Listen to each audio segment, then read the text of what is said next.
Hey friends, welcome to exam आसानी। मेरा नाम है सौरभ और सॉफ्टवेयर इंजीनियरिंग के आज के इस वीडियो में हम पढ़ेंगे work breakdown structure and Gantt chart. Actually Gantt chart को हम नेक्स्ट वीडियो में पढ़ेंगे। आज के वीडियो में पढ़ेंगे सिर्फ work breakdown structure with example, और जो भी स्लाइड शो वगैरह मैं आपको दिखाऊंगा वो एज ए नोट्स मैंने डिस्क्रिप्शन में ऑलरेडी डाल दिया है, तो वहाँ पे आप क्लिक करके बस डाउनलोड कर लीजिए। और सॉफ्टवेयर इंजीनियरिंग के और भी काफ़ी सारी वीडियोस है, मैंने डिस्क्रिप्शन में लिंक डाल दिया है पूरा सॉफ्टवेयर इंजीनियरिंग का प्लेलिस्ट का। तो अगर आपने पिछला सारा वीडियोस नहीं देखा है तो आप देख सकते हो, काफ़ी इंटरेस्टिंग वीडियो है। और जितने भी टफ टॉपिक है मैं ऑलरेडी सॉफ्टवेयर इंजीनियरिंग में कवर कर दिया है। तो अभी जितने भी वीडियोस अपलोड होंगे या फिर ये वीडियो बात कर लो आप, तो ये सब इजी टॉपिक है, एकदम लाइट वेट टॉपिक है। इसको आपको ज़्यादा पढ़ने की ज़रूरत नहीं, बस एक बार मेरा वीडियोस देखना और जो नोट्स है वो एक बार देख लेना। पूरा एग्जाम्पल के साथ मैं इस वीडियो में आपको समझाऊंगा, इजी एग्जाम्पल के साथ। तो वीडियो को पूरा लास्ट तक देखिएगा। तो चलिए स्टार्ट करते हैं वर्क ब्रेकडाउन स्ट्रक्चर। सो बात आता है कि what is work breakdown structure. तो यह नाम से ही पता चलता है कि सॉफ्टवेयर जब भी हम बनाने जाते हैं, हम क्या करते हैं, स्टार्टिंग से लेकर एंड तक जितने भी सॉफ्टवेयर लाइफ साइकिल में जितने भी प्रोसेसेस है उनको हम क्या करते हैं, टास्क में डिवाइड करते हैं और उन टास्क का हम सब टास्क बनाते हैं, ठीक है, और उन सब टास्क का भी सब टास्क बनाते हैं।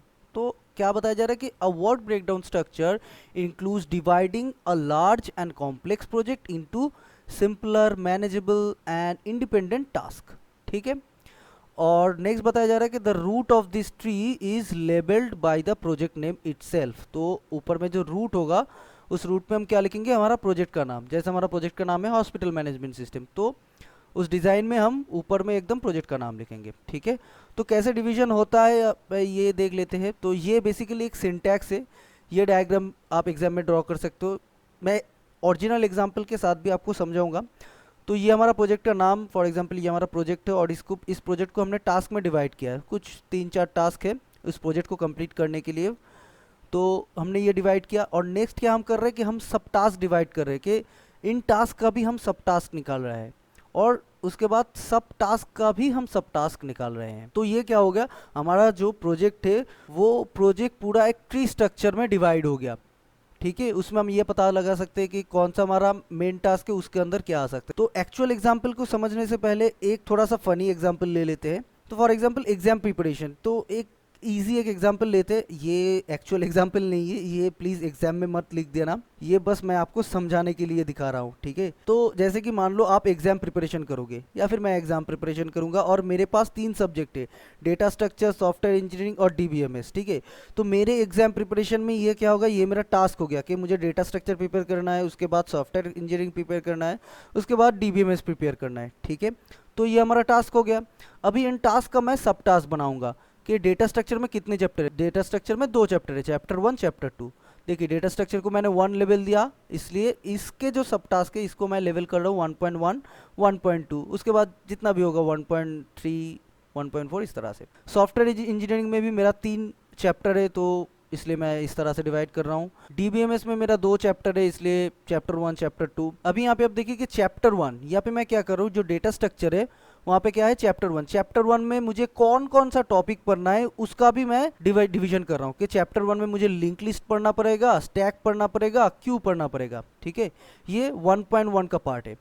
उसके बाद मैं यहाँ पे मेरे पास जगह नहीं था इसलिए लिखा नहीं, लेकिन आप यहाँ पे क्या कर सकते हो कि चैप्टर 2 में मुझे फॉर एग्जांपल एरे पढ़ना पड़ेगा, मुझे मैट्रिक्स पढ़ना पड़ेगा, मुझे स्ट्रिंग पढ़ना पड़ेगा, इस तरह से। तो उसी तरह से सॉफ्टवेयर इंजीनियरिंग में भी चैप्टर 1 में मुझे क्या क्या पढ़ना पड़ेगा, तो वो भी आप डिवीजन कर सकते हो। उसके बाद इस तरह से भी कर सकते हो कि लिंक लिस्ट में मुझे एग्जैक्टली कौन कौन सा टॉपिक मुझे पढ़ना पड़ेगा, जैसे singly link list, doubly link list, इस तरह से।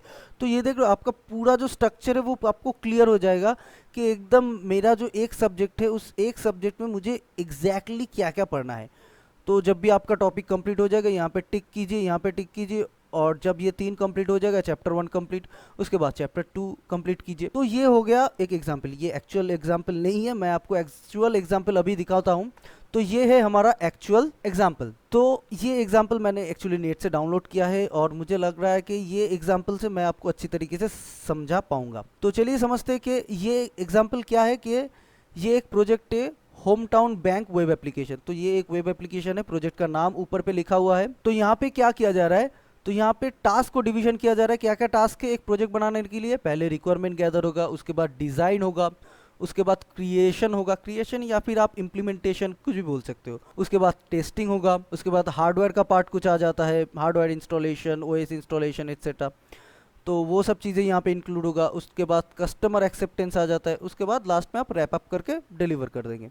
तो ये मेन हमारा कुछ 7 टास्क है, और वो ये जो 7 टास्क है, ये 7 टास्क भी सब टास्क में डिवीजन है, ठीक है।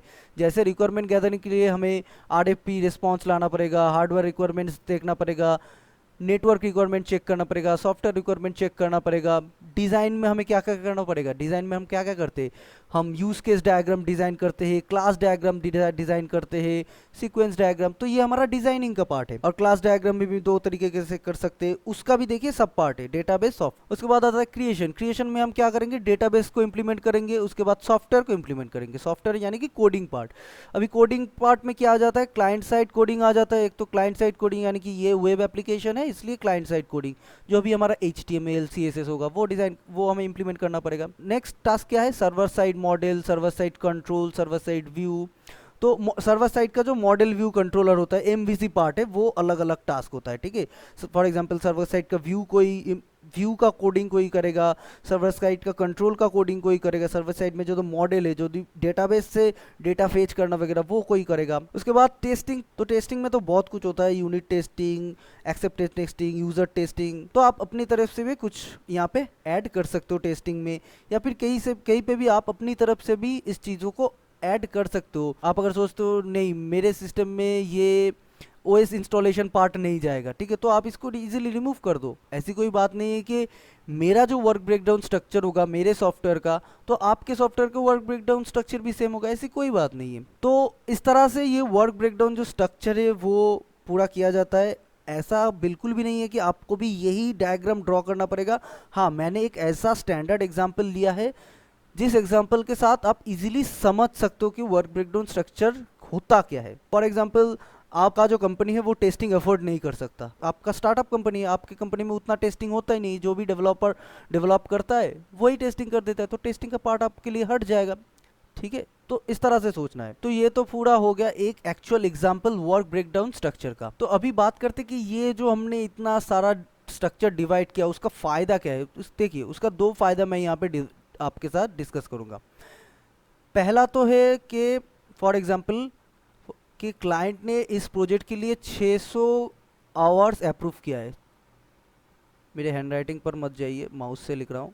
तो 600 घंटा अगर क्लाइंट इसके लिए अप्रूव करता है, तो आप क्या करते हो, आपका ऑर्गेनाइजेशन क्या करता है कि रिक्वायरमेंट गैदरिंग के लिए फॉर एग्जांपल 50 आवर्स अप्रूव दे देता है, डिज़ाइन के लिए 100 आवर्स दे देता है, ठीक है, इम्प्लीमेंटेशन के लिए फॉर एग्जांपल 150 आवर्स दे देता है, टेस्टिंग के लिए फॉर एग्जांपल 100 आवर्स दे देता है, और हार्डवेयर के लिए भी 100 आवर्स दे देता है, ठीक है, और बाकी 2 के लिए 50 आवर्स दे देता है। तो आपका कितना हो गया, तो यहाँ पे कितना हो गया, 50 + 100 मतलब 150, 150 + 150 आ गया 300, 300 + 100 400, 400 + 100 500, 500 + 50 + 50 हो गया आपका 600। तो इस तरह से आपका जो टाइम डिवीजन है कि किस टास्क को करने के लिए कितना टाइम लग रहा है, वो आपका आप इजीली मैनेज कर सकते हो। और उसके साथ साथ ये फॉर एग्जांपल यहाँ पे 50 आवर्स अप्रूव हुआ है ना, तो आपका जो मैनेजर है यहाँ पे क्या कर रहा है कि इसके लिए 10 आवर्स कर रहा है, इसके लिए भी 10 आवर्स दे रहा है, और यहाँ पे 10 आवर्स दे रहा है नेटवर्क रिक्वायरमेंट के लिए, सॉफ्टवेयर रिक्वायरमेंट के लिए 20 आवर्स दे रहा है। तो इस तरह से ये 50 कैलकुलेट हो गया। उसी तरह से डिज़ाइनिंग के लिए भी इस तरह से आवर्स वो कैलकुलेट कर सकता है, ठीक है। तो चीज़ें ईजी हो जाता है। तो ये एक चीज़ हो सकता है कि आपको आपका जो आवर डिवीजन है वो ईजिली प्रॉपर तरीके से हो रहा है। नेक्स्ट क्या हो सकता है कि फॉर एग्जांपल आप इस काम को करने के लिए रिक्वायरमेंट गैदरिंग के लिए फॉर एग्जांपल 2 पर्सन असाइन कर दोगे, डिज़ाइन के लिए 4 पर्सन असाइन कर दोगे, और इतना ही नहीं, जो इंडिविजुअल उसका सब टास्क है, फॉर एग्जांपल कोई एक पर्सन को डेटाबेस असाइन कर दोगे, सॉफ्टवेयर बनाने के लिए किसी एक पर्सन को असाइन कर दोगे, टेस्टिंग में जितने भी टेस्टिंग है फॉर एग्जांपल यूनिट टेस्टिंग कोई करेगा, कंपोनेंट टेस्टिंग कोई करेगा। तो इस तरह से आप अपने एम्प्लॉय को टास्क असाइन कर सकते हो, और आपका जो एम्प्लॉय होगा उसको पता होगा कि भाई मुझे तो यूनिट टेस्टिंग करना है, मुझे और कुछ नहीं करना है, तो वो बंदा सिर्फ यूनिट टेस्टिंग ही करेगा। इस प्रोजेक्ट में उसका काम है यूनिट टेस्टिंग करना और कुछ नहीं। कोई बंदा है मैं तो इस प्रोजेक्ट के लिए HTML CSS करूंगा, मतलब वो क्लाइंट साइड कोडिंग करेगा, उसके लिए और कोई काम नहीं है, ठीक है। कोई बंदा है जो कि OS इंस्टॉलेशन करेगा, ऑपरेटिंग सिस्टम इंस्टॉल करेगा, सर्वर सेटअप करेगा। तो पर्सन वाइज आप काम को इजीली डिवाइड कर रहे हो, सिर्फ टास्क को नहीं, सब टास्क को भी आप इजीली डिवाइड कर सकते हो। तो ये दो मेन बेनिफिट है, आप टाइम डिवाइड कर सकते हो और एम्प्लॉय के अंदर डिवीजन अच्छे से कर सकते हो। और नेक्स्ट मैं अगर और कुछ एडवांटेजेस की बात करूँ तो यहाँ पे क्या बोला जा रहा है कि कॉस्ट एस्टिमेशन जो है वो बहुत इजी हो जाता है। कैसे इजी हो जाता है कॉस्ट एस्टिमेशन? कॉस्ट आप यहाँ से कैसे कैलकुलेट करोगे? देखिए, फॉर एग्जांपल आपने रिक्वायरमेंट गैदरिंग के लिए 50 आवर्स अप्रूव किया था, इम्प्लीमेंटेशन या फिर क्रिएशन के लिए आपने 100 आवर्स अप्रूव किया था, ठीक है। तो रिक्वायरमेंट गैदरिंग्स के लिए आपका टोटल 600 आवर्स था ना। देखिए, आप कहते हो कि रिक्वायरमेंट गैदर के लिए हम क्या लेंगे कि हम पर आवर $5 करके लेंगे, पर आवर $5, यानी कि तो क्या हो जाएगा 50 इंटू 5, तो आप कैलकुलेट कर लोगे इजीली।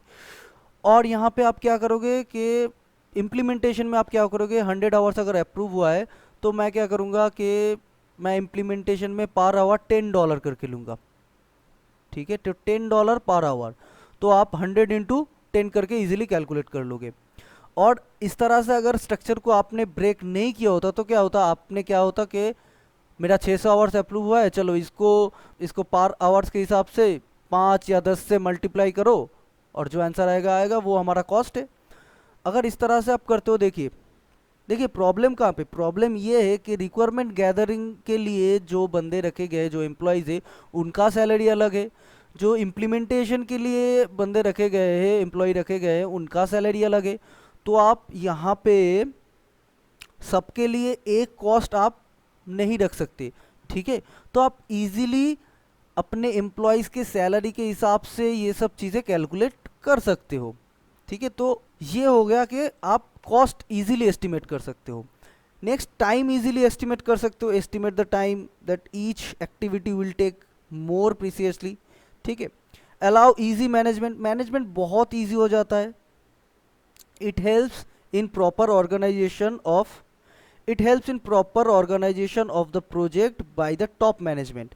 तो टॉप मैनेजमेंट में जितने भी पर्सन होंगे, फॉर एग्जांपल रिक्वायरमेंट गैदरिंग को कोई मैनेज कर रहा होगा, डिज़ाइनिंग को कोई मैनेज कर रहा होगा, कोई इम्प्लीमेंटेशन को, कोई टेस्टिंग को मैनेज कर रहा होगा। तो अगर मैं टेस्टिंग को मैनेज कर रहा हूँ तो मैं यहाँ पे 4 बंदे असाइन कर दूंगा, जो एक बंदा यूनिट टेस्टिंग करेगा, एक बंदा कंपोनेंट टेस्टिंग करेगा, मैं टेस्टिंग को मैनेज करूँगा। कोई इम्प्लीमेंटेशन को मैनेज कर रहा है तो वो बोल रहा है मैं डेटाबेस के लिए एक बंदा और सॉफ्टवेयर इम्प्लीमेंटेशन के लिए एक बंदा असाइन कर दूंगा, तो वो उस चीज़ को मैनेज कर पाएंगे।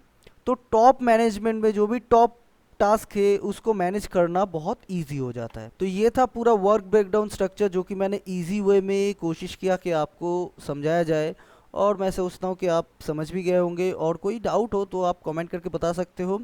और अगर चैनल पे नए हो तो चैनल को ज़रूर सब्सक्राइब करना, और साथ ही साथ बेल आइकन को भी प्रेस कर देना ताकि हमारे वीडियोस का नोटिफिकेशन आपको मिलता रहे।